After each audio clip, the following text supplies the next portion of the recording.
سورۃ الصف میں اللہ تعالی عیسیٰ علیہ السلام کی زبانی فرماتے ہیں کہ انہوں نے ایمانداروں کو مخاطب کر کے کہا، يا أيها الذين آمنوا كونوا أنصار الله كما قال عيسى ابن مريم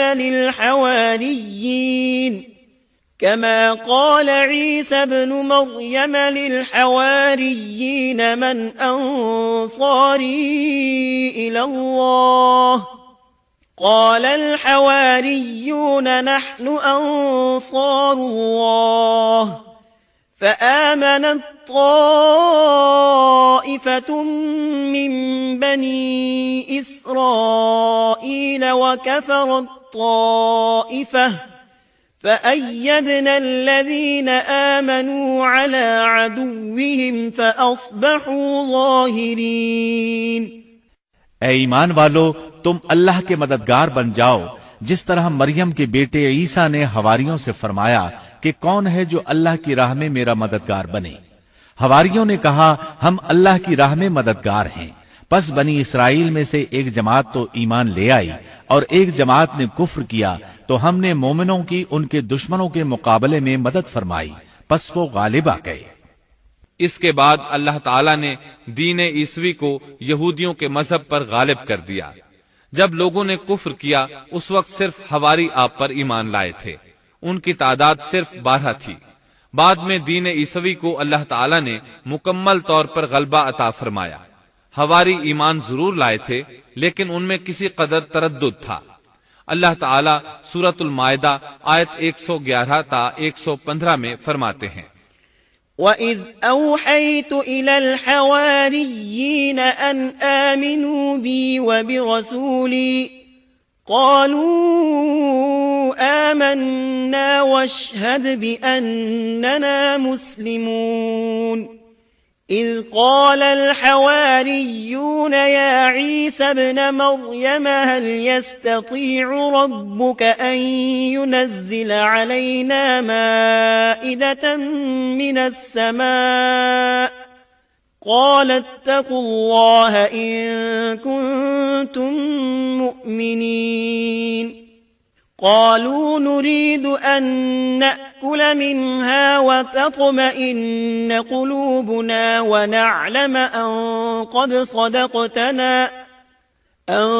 قد صدقتنا ونكون عليها من الشاهدين قال عيسى ابن مريم اللهم ربنا أنزل علينا مائدة من السماء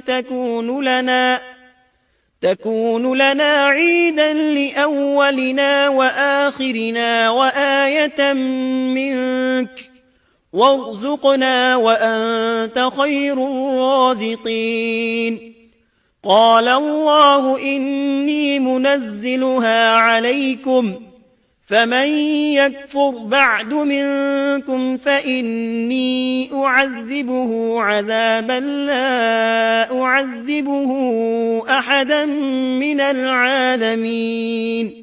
اور جب میں نے حواریوں کو حکم دیا کہ تم مجھ پر اور میرے رسول پر ایمان لاؤ، انہوں نے کہا ہم ایمان لائے اور آپ گواہ رہیے کہ ہم پورے فرمانبردار ہیں۔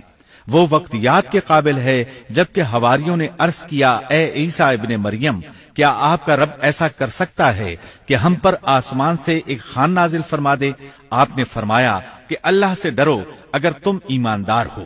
وہ بولے کہ ہم یہ چاہتے ہیں کہ اس میں سے کھائیں اور ہمارے دلوں کو پورا اطمینان ہو جائے اور ہمارا یہ یقین اور بڑھ جائے کہ آپ نے ہم سے سچ بولا ہے اور ہم گواہی دینے والوں میں سے ہو جائیں۔ عیسیٰ ابن مریم نے دعا کی کہ اے اللہ، اے ہمارے پروردگار، ہم پر آسمان سے کھانا نازل فرما کہ وہ ہمارے لیے یعنی ہم میں جو اول ہیں اور جو بعد ہیں سب کے لیے ایک خوشی کی بات ہو جائے اور تیری طرف سے ایک نشان ہو جائے، اور تو ہم کو رزق عطا فرما دے اور تو سب عطا کرنے والوں سے اچھا ہے۔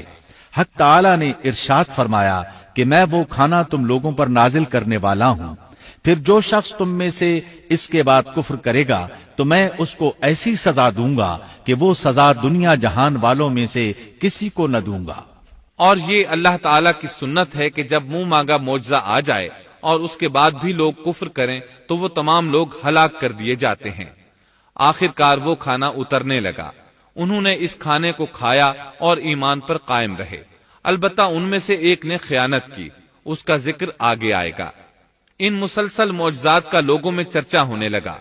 یہودی عالموں اور بادشاہوں کو اس بات کی فکر ستا رہی تھی کہ لوگ ان کی پیروی چھوڑ کر عیسیٰ ابن مریم علیہ السلام کے پیروکار بن رہے ہیں، گویا ان کی حکومت ڈگمگا رہی تھی، دنیاوی بادشاہت بھی ہاتھ سے نکل رہی تھی اور دینی امور کی قیادت سے بھی ہاتھ دھونے پڑ رہے تھے۔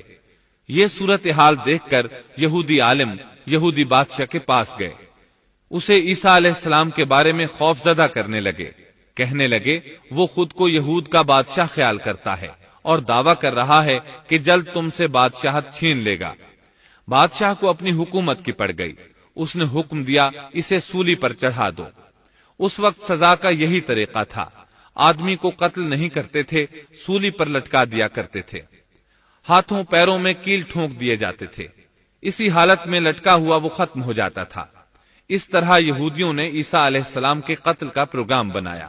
یہ آپ کے رسول بننے کے 3 سال بعد کی بات ہے۔ انجیل متی کے مطابق یہودیوں نے جس شخص کو عیسیٰ علیہ السلام کے خلاف ابھارا تھا وہ روم کا گورنر تھا، اس کا نام پونتس پیلاطس تھا۔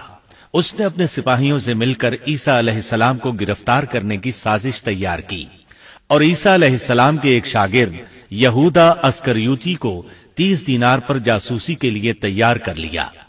ان دنوں عیسیٰ علیہ السلام مذہبی تہوار فصح منانے بیت المقدس آئے ہوئے تھے۔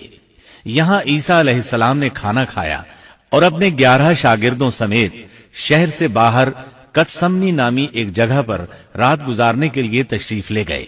پھر اپنے شاگردوں سے الگ ہو کر اللہ سے یوں دعا کی، اے میرے اللہ، اگر ہو سکے تو یہ پیالہ یعنی موت مجھ سے ٹل جائے۔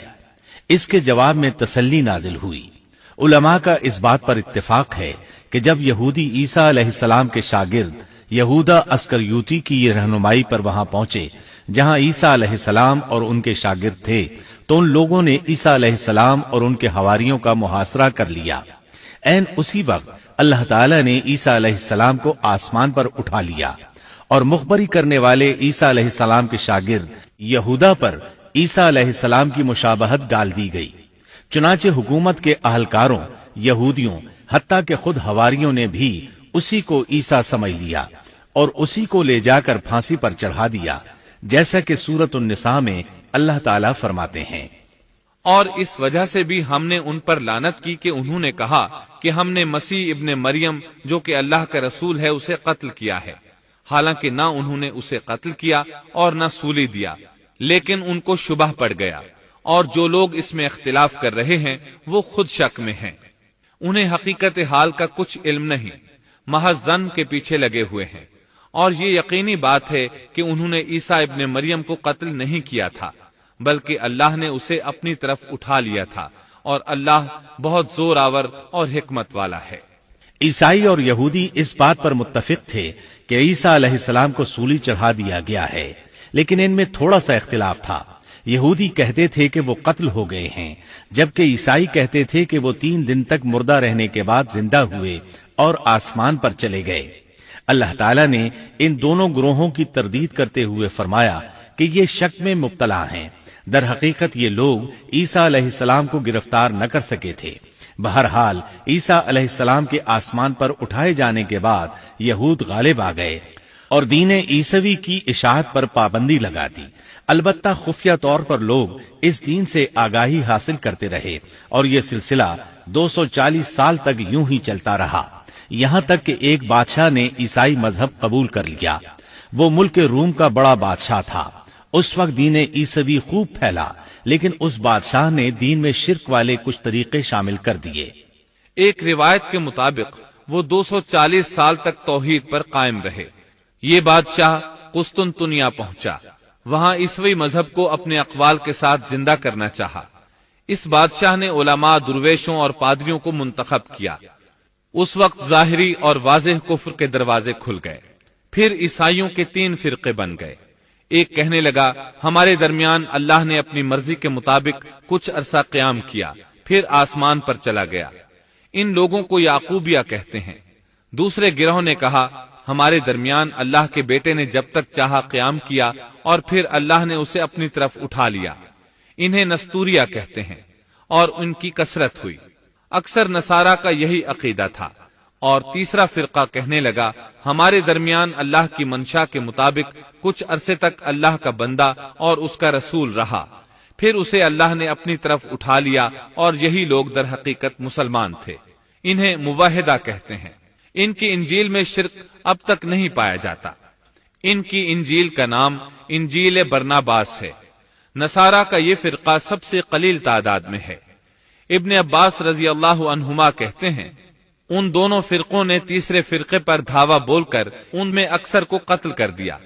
پھر اسلام اسی طرح تنہا، غریب اور کمزور رہا، یہاں تک کہ رسول اللہ صلی اللہ علیہ وسلم کی بعثت ہوئی۔